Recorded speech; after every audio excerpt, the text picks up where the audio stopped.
حجر اسود کی دلچسپ تاریخ۔ بسم اللہ الرحمن الرحیم۔ السلام علیکم رحمۃ اللہ وبرکاتہ۔ یقیناً تمام تعریفیں اللہ کے لیے ہیں، ہم اسی کی تعریف بیان کرتے ہیں، اسی سے مدد کے طلبگار ہیں۔ میں گواہی دیتا ہوں کہ اللہ کے سوا کوئی بھی معبود برحق نہیں۔ خانہ کعبہ کے مشرقی گوشے کی دیوار میں تقریباً 4 فٹ کی بلندی پر ایک قدیم اور مقدس ترین آسمانی پتھر نصب ہے، جنت کی یاقوتوں میں سے ایک ہے۔ یہی پتھر حجر اسود کہلاتا ہے۔ حجر اسود عربی زبان کے 2 الفاظ کا مجموعہ ہے۔ حجر عربی میں پتھر کو کہتے ہیں اور اسود سیاہ اور کالے رنگ کے لیے بولا جاتا ہے۔ ناظرین، حجر اسود وہ پتھر ہے جو کعبے کی مشرقی دیوار میں نصب ہے۔ اس وقت بڑے اور مختلف شکلوں کے کئی چھوٹے ٹکڑوں پر مشتمل ہے۔ یہ ٹکڑے اندازاً 2.5 فٹ قطر کے دائرے میں جڑے ہوئے ہیں، جن کے گرد چاندی کا گول چکر بنا ہوا ہے۔ جو مسلمان حج یا عمرہ کرنے جاتے ہیں ان کے لیے لازم ہے کہ طواف کرتے ہوئے ہر بار حجر اسود کو بوسہ دیں۔ اگر ہجوم زیادہ ہو تو ہاتھ کے اشارے سے بھی بوسہ دیا جا سکتا ہے۔ کروڑوں فرزندان اسلام کے محور کعبے کا یہ پتھر صرف مسلمانوں کے لیے ہی نہیں بلکہ تمام مذاہب کے پیروکاروں کے لیے مقدس ہے، اور وہ اس پتھر کو اللہ کی نشانی قرار دیتے ہیں۔ ناظرین، حجر اسود کی اہمیت و فضیلت کے ساتھ ساتھ اس کی ایک دلچسپ تاریخ بھی ہے جس کا جاننا ہر مسلمان کے لیے ضروری ہے۔ یہ اتنا نایاب پتھر ہے کہ اسے آسمان سے اتارا گیا تھا۔ آج کی اس ویڈیو میں ہم آپ کو حجر اسود کی مکمل تاریخ بتائیں گے کہ یہ آسمان سے کب اور کیسے اتارا گیا۔ یہ ایک سفید رنگ کا پتھر اب مکمل طور پر سیاہ کیوں ہو چکا ہے؟ یہ 22 سال تک خانہ کعبہ سے جدا کیوں رہا؟ وہ کون بدبخت تھا جس نے حجر اسود کو چوری کیا؟ حجر اسود 8 حصوں میں کیسے تقسیم ہوا؟ حجر اسود کو واپس کون چھڑا کر لایا؟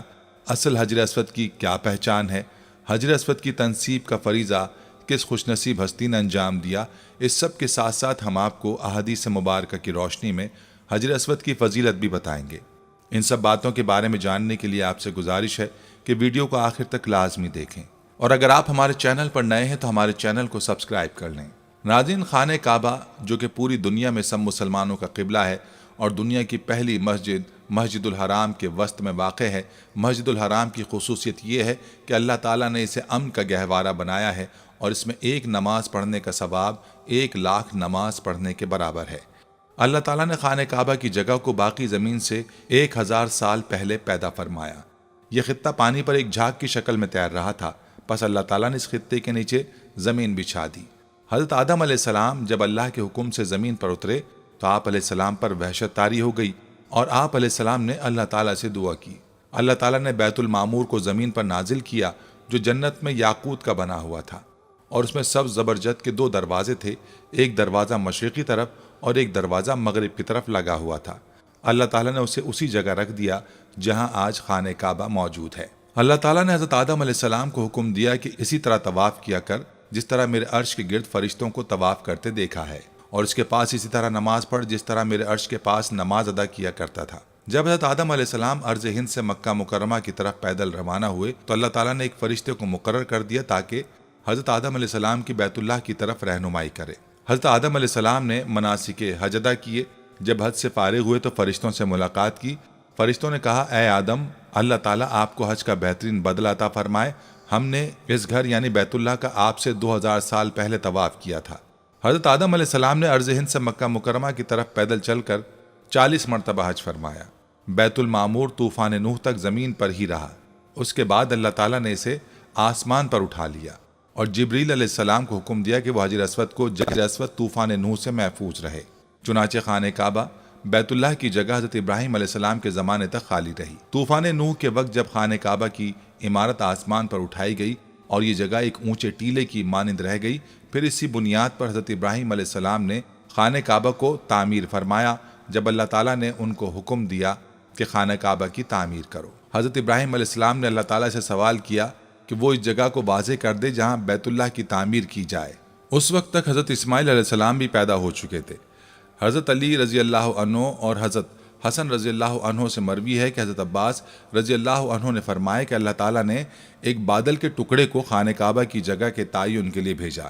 جب وہ بادل کا ٹکڑا چلا تو حضرت ابراہیم علیہ السلام اس کے سائے میں چلتے رہے، یہاں تک کہ مکہ مکرمہ آیا تو بادل کا ٹکڑا بیت اللہ کی جگہ ٹھہر گیا۔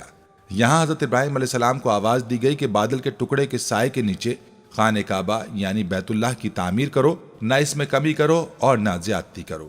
خانہ کعبہ کی جگہ کا تعین اور ظاہر ہونے کے بعد حضرت ابراہیم علیہ السلام نے خانہ کعبہ کی تعمیر شروع کی۔ حضرت اسماعیل علیہ السلام پتھر لا کر دیتے تھے۔ خانہ کعبہ کی تعمیر 5 پہاڑوں طور سینا، جبل زیتون، جبل لبنان جو ملک شام میں ہے، جبل جودی جو جزیرے کا پہاڑ ہے، جبل ہیرا جو مکہ میں واقع ہے کے پتھروں سے کی گئی، اور باقی پہاڑوں کے پتھروں سے بیت اللہ کی دیواریں بلند کی گئیں۔ جب حضرت ابراہیم علیہ السلام نے حجر اسود کی جگہ تک بیت اللہ کی تعمیر مکمل کر لی تو اپنے بیٹے اسماعیل علیہ السلام سے فرمایا، میرے پاس ایک بہترین اور خوبصورت پتھر لاؤ جو لوگوں کے لیے بطور علامت برقرار رہے۔ حضرت اسماعیل علیہ السلام ایک پتھر لائے۔ حضرت ابراہیم علیہ السلام نے فرمایا، اس سے بھی اچھا پتھر لاؤ۔ چنانچہ اسماعیل علیہ السلام پتھر کی تلاش میں نکلے تو جبل ابو قیس سے آواز آئی، اے اسماعیل، تیرے لیے میں نے ایک امانت رکھی ہے، بس تو اس کو لے لے۔ حضرت اسماعیل علیہ السلام حجر اسود کو لائے اور اسے اس کی جگہ پر رکھ دیا۔ ناظرین، حجر اسود جنت کی یاقوتوں میں سے ایک ہے جسے سیدنا آدم علیہ السلام اپنے ساتھ جنت سے لائے تھے اور تعمیر بیت اللہ کے وقت ایک گوشے میں نصب فرمایا تھا۔ طوفان نوح علیہ السلام میں آدم علیہ السلام کا تعمیر کردہ بیت اللہ آسمانوں پر اٹھائے جاتے وقت اس متبرک پتھر کو شکم جبل ابی قیس میں امانتاً رکھ دیا گیا تھا۔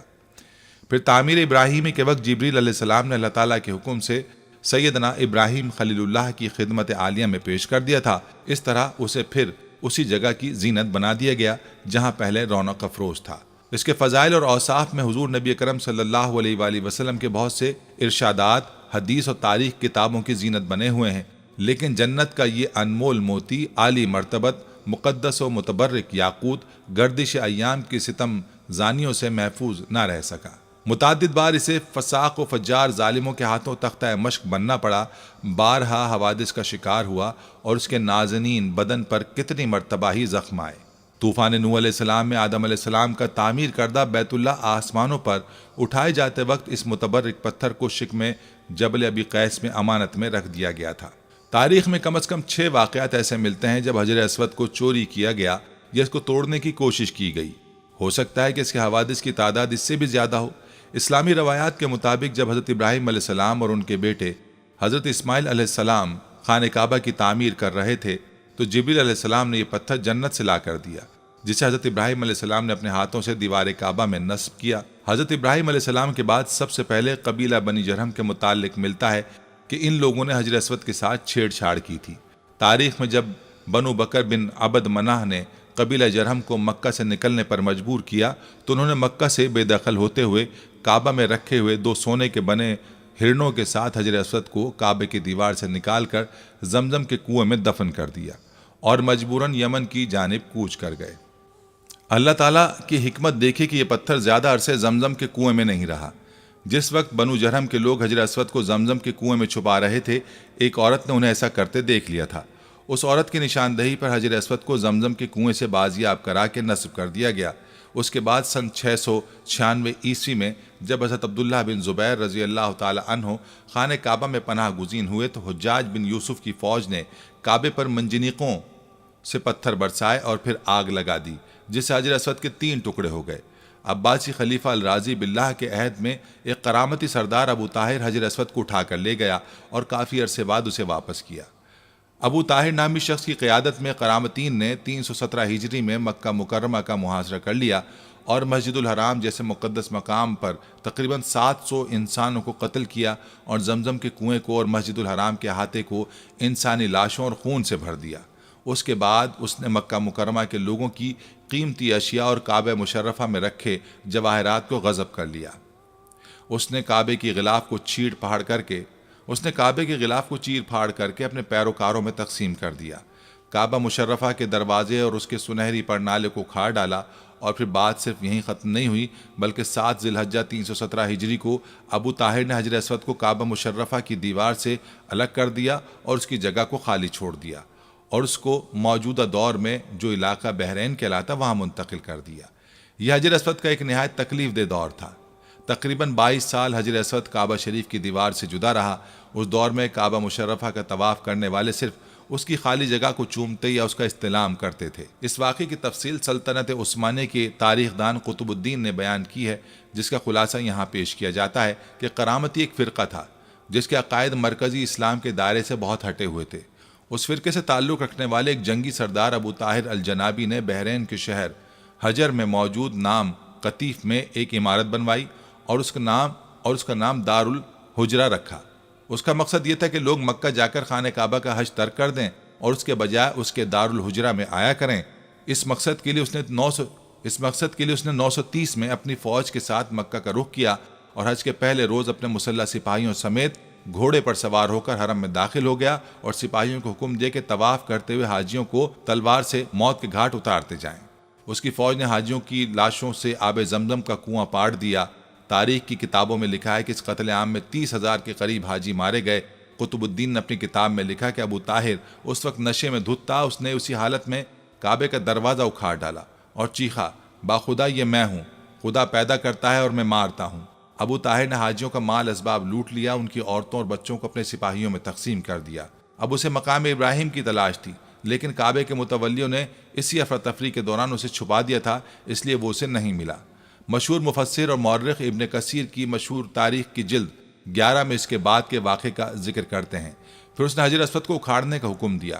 اس وقت ایک شخص نے آ کر اپنے ہاتھ کی ایک بھاری چیز سے اس پر ضرب لگائی اور کہا، کہاں ہے وہ تیرا ابابیل اور کہاں ہے وہ تیرا حجارہ من سجیل؟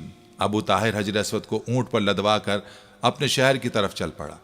ابن کثیر لکھتے ہیں جب کرامتی اس حجر اسود کو لے کر اپنے شہر کی طرف روانہ ہوا تو اس وقت امیر مکہ اور اس کے اہل بیت سب اس کے پیچھے پیچھے روانہ ہوئے اور اسے درخواست کی، سفارشیں پہنچائی کہ وہ حجر اسود واپس کر دے تاکہ اپنی جگہ پر اسے رکھ دیا جائے، اور اس کے عوض اپنی ساری جائیدادیں دینے کی پیشکش کی، مگر اس نے ایک نہ سنی اور سب کو ہلاک کر ڈالا۔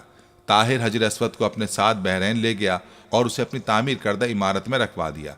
حجر اسود 22 سال تک اس کی تحویل میں رہا، تاہم ابو طاہر کی یہ امید کہ اب لوگ اس کے شہر آ کر حج کیا کریں گے پوری نہیں ہوئی۔ لوگ اب بھی خانہ کعبہ جاتے رہے، حجر اسود کی خالی جگہ کو چومتے رہے۔ پھر اللہ سبحانہ تعالیٰ کی مشیت دیکھیے کہ 22 سال بعد 10 ذوالحجہ 339 ہجری کو کرامتین قبیلے میں سے ہی ایک آدمی نے حجر اسود کو آزاد کرایا اور واپس حجر اسود کے اصل مقام پر پیوست کروا دیا۔ کہا جاتا ہے کہ جب ابو طاہر چیچک کا شکار ہو کر 38 برس کی عمر میں مر گیا تو اس کا جانشین سنبر ابن الحسن کرامتی 20 مئی 951 کو حجر اسود لے کر مکہ مکرمہ آیا۔ اس موقع پر مکہ کے حکمران جعفر محمد ابن عبدالعزیز بھی موجود تھے، جنہوں نے دیکھا کہ حجر اسود کو چاندی کی تاروں سے باندھا ہوا ہے، کیونکہ اس دوران اس میں 5 دراڑیں پڑ گئی تھیں۔ حسن ابن المرزوق نامی معمار نے یہ پتھر اپنی جگہ پر نصب کیا۔ سنبر نے اس موقع پر کہا، ہم اسے خدا کی طاقت سے لے گئے تھے اور اسی کی مرضی سے واپس کر رہے ہیں۔ وہ اسے اپنے حکم سے لے گیا تھا اور اپنے حکم سے ہی واپس کر دیا۔ دوسری کتابوں میں آتا ہے کہ اس وقت کے عباسی خلیفہ المقتدر نے کرامتیوں کو حجر اسود واپس کرنے کے لیے 50,000 درہم کی پیشکش کی تھی، مگر انہوں نے اسے مسترد کر دیا۔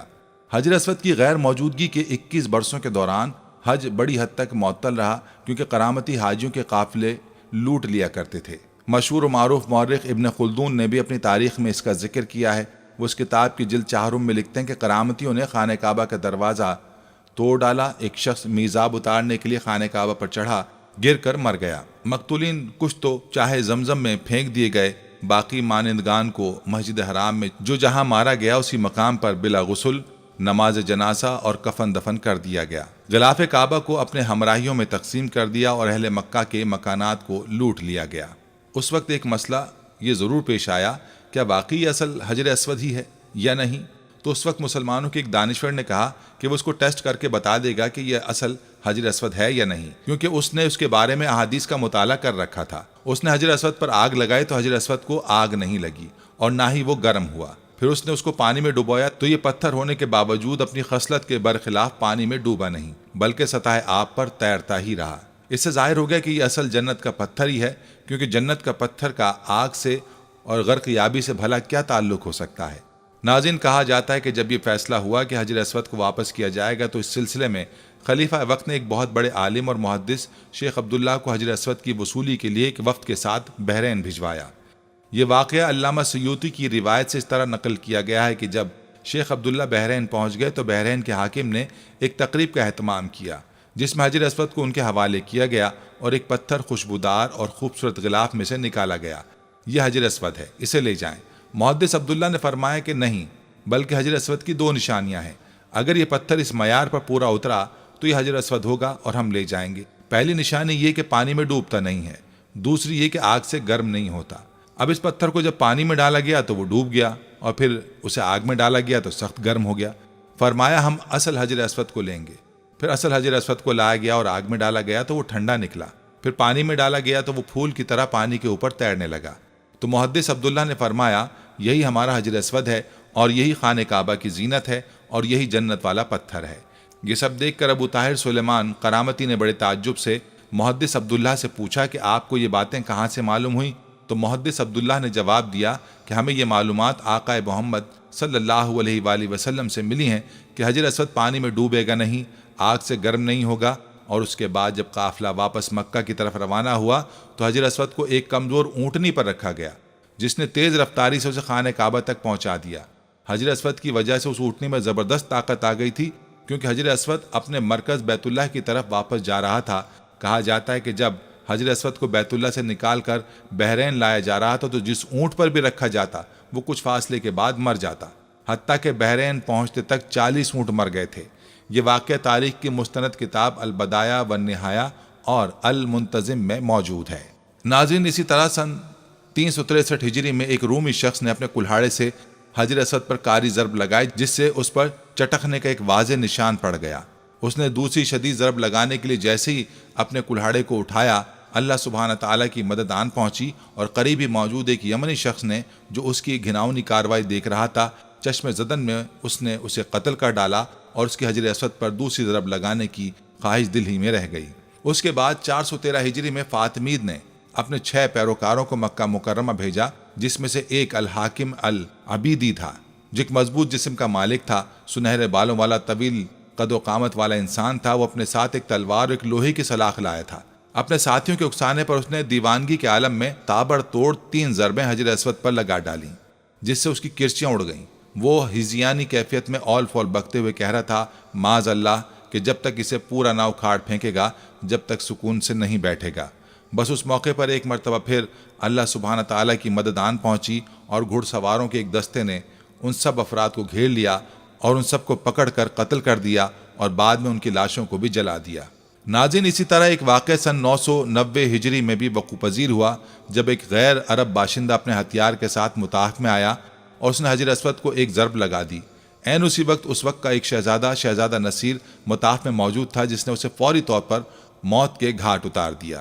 اور پھر سن 1351 ہجری کے محرم کے مہینے میں ایک افغانی باشندہ مطاف میں آیا اور اس نے حجر اسود کا ایک ٹکڑا توڑ کر باہر نکال دیا اور کعبے کے غلاف کا ایک ٹکڑا چوری کر ڈالا۔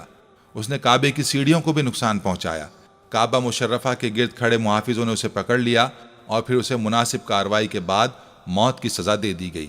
اس کے بعد 28 ربیع الاول سن 1351 ہجری کو شاہ عبد العزیز نے اس پتھر کو دوبارہ کعبہ مشرفہ کی دیوار میں نصب کیا جو اس فاتر العقل افغانی نے نکال باہر کیا تھا۔ حجر اسود اس وقت ایک مکمل پتھر کی صورت میں نہیں ہے جیسا کہ یہ جنت سے اتارا گیا تھا، بلکہ حوادث زمانہ نے اس متبرک پتھر کو، جس کو بوسہ دینے کے لیے اہل ایمان کے دل ہر وقت بے چین رہتے ہیں، 8 ٹکڑوں میں تبدیل کر دیا ہے۔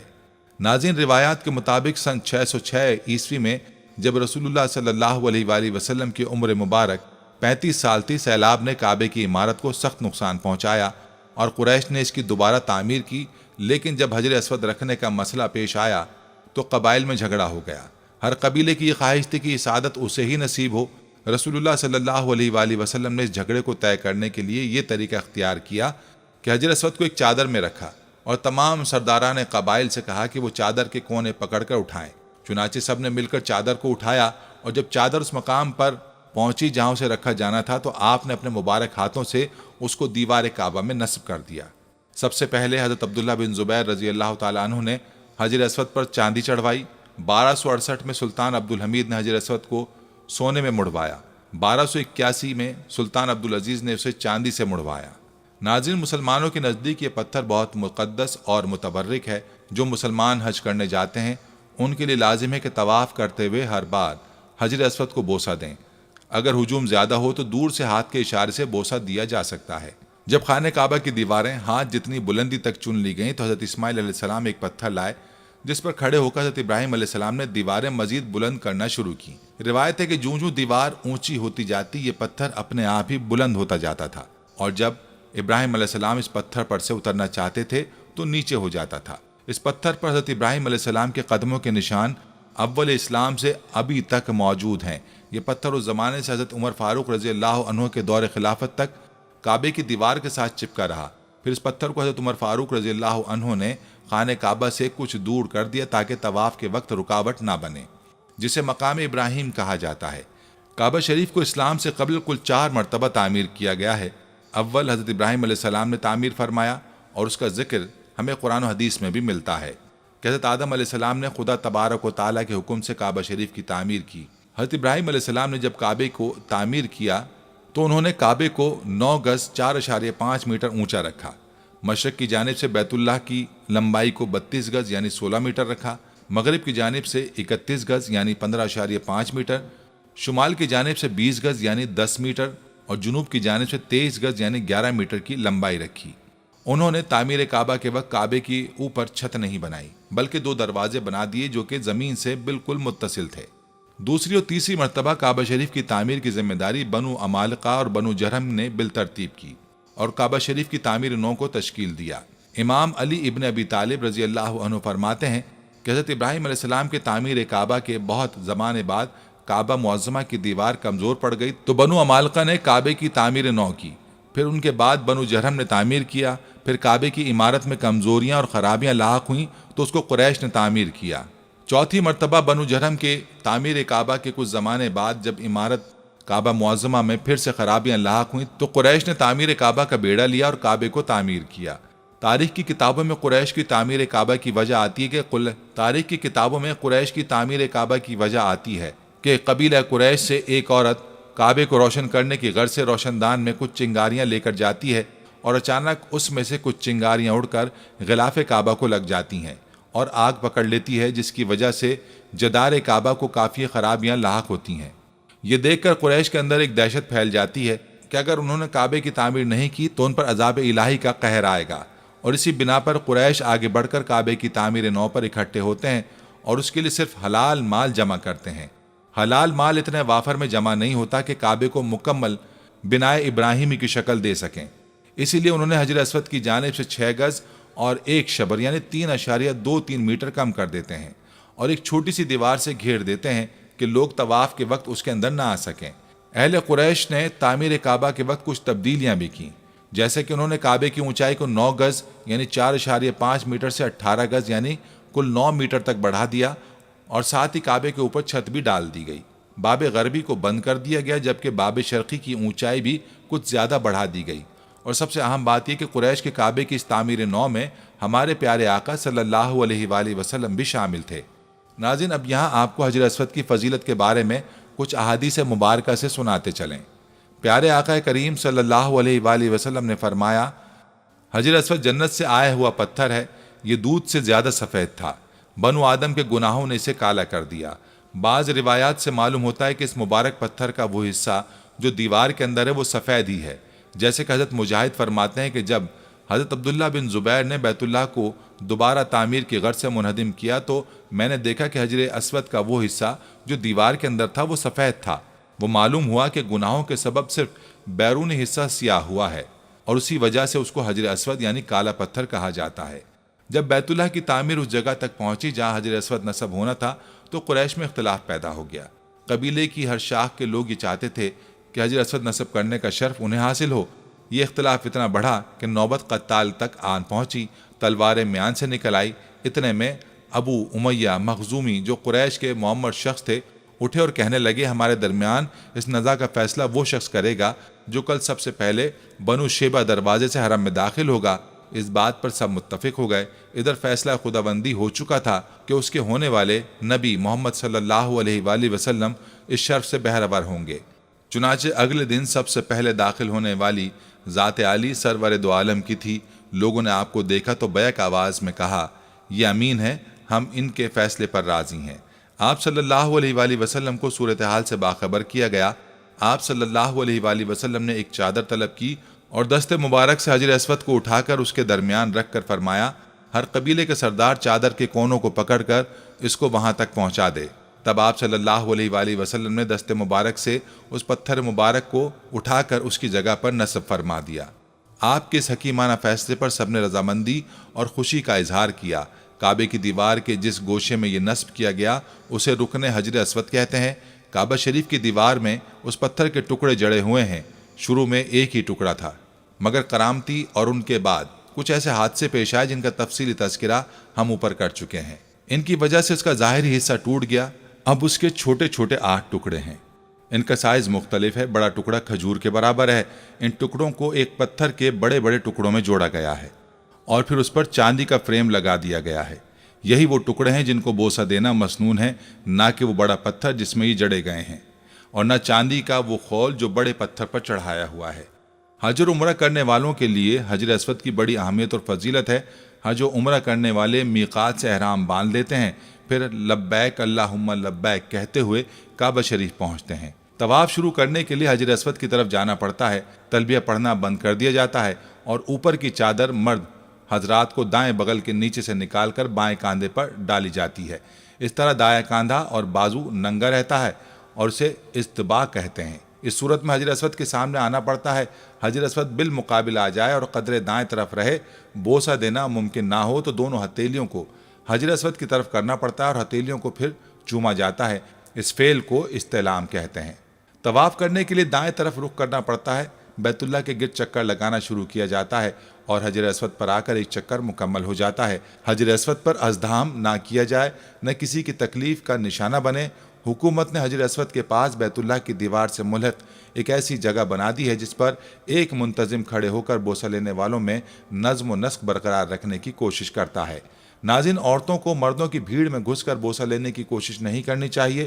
جبکہ حجر اسود کی طرف اشارہ کر کے ہاتھ کا استعلام کیا جائے تو اس وقت آواز بلند نہ کی جائے۔ حجر اسود والے کونے اور خانہ کعبہ کے دروازے کے درمیان جگہ کو ملتزم کہتے ہیں۔ یہ قبولیت دعا کی جگہ ہے۔ اس مقام پر سنت یہ ہے کہ بیت اللہ کی دیوار سے چمٹ کر دعائیں کی جائیں۔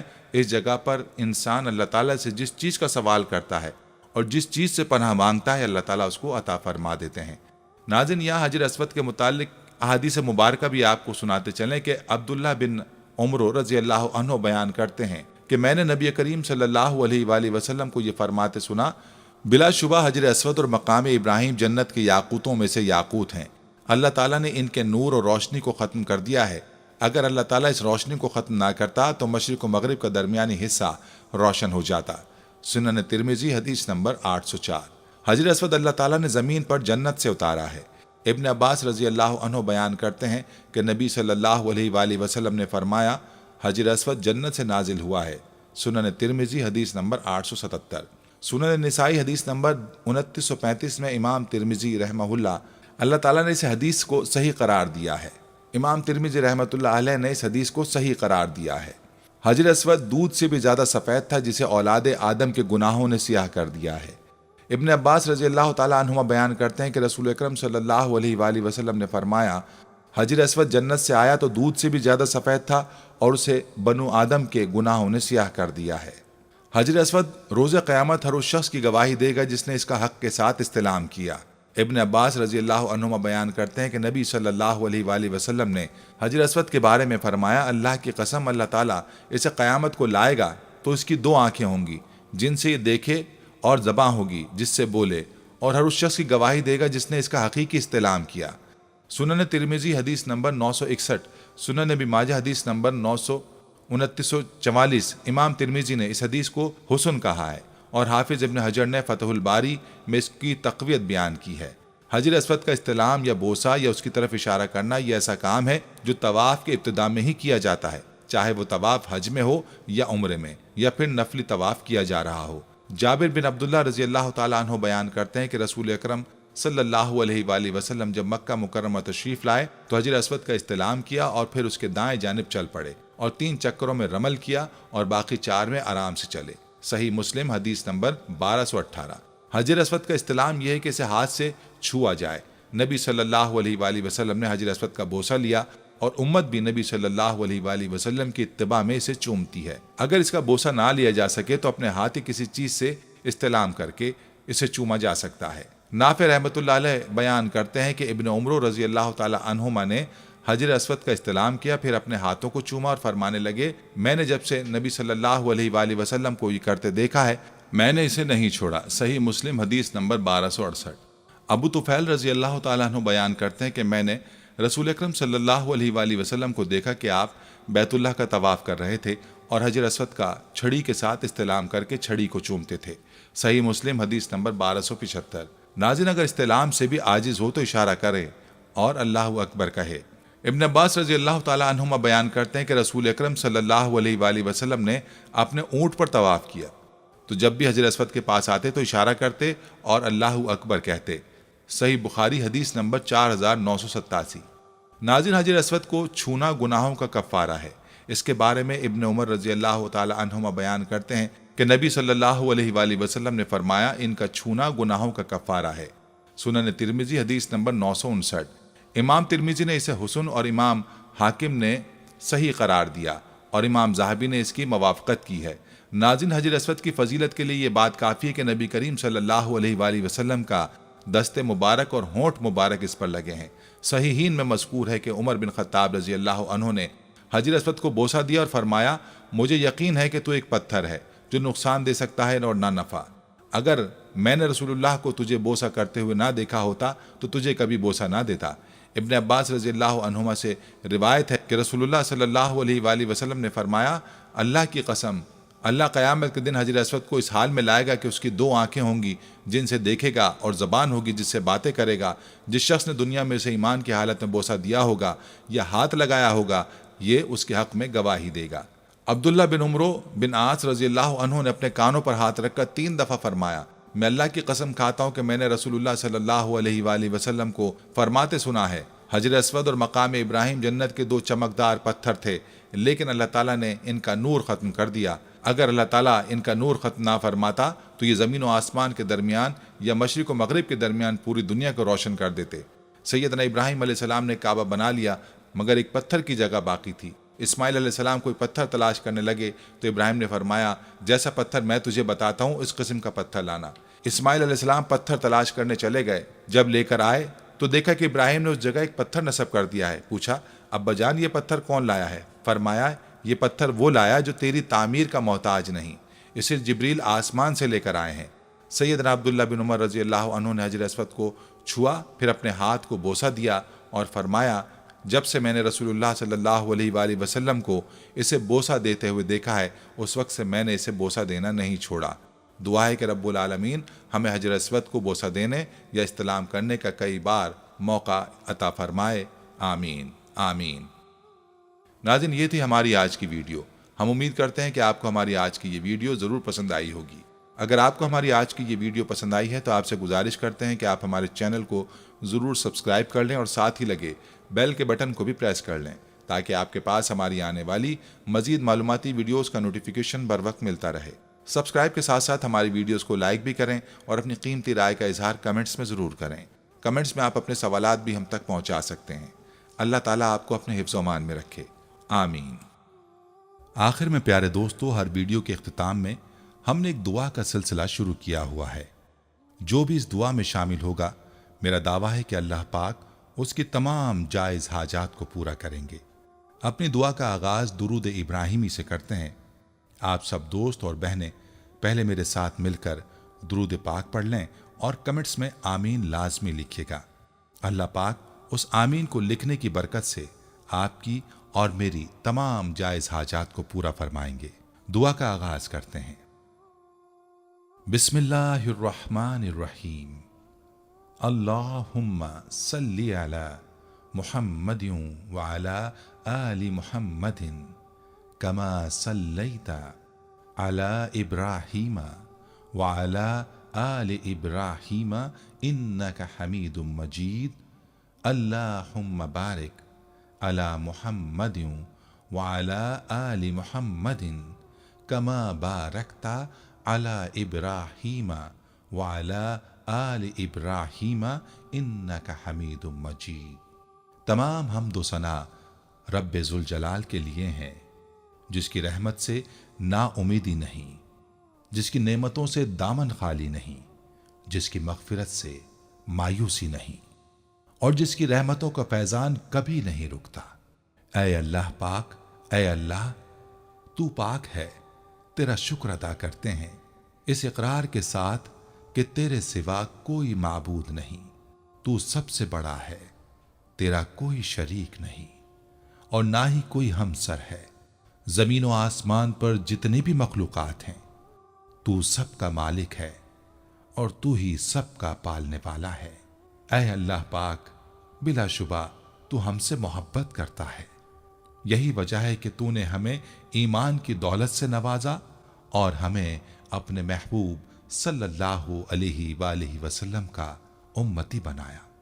یا اللہ، اپنے پیارے حبیب پاک صلی اللہ علیہ وآلہ وسلم کے صدقے ہماری زندگیوں کو پرسکون اور آسان بنا دے۔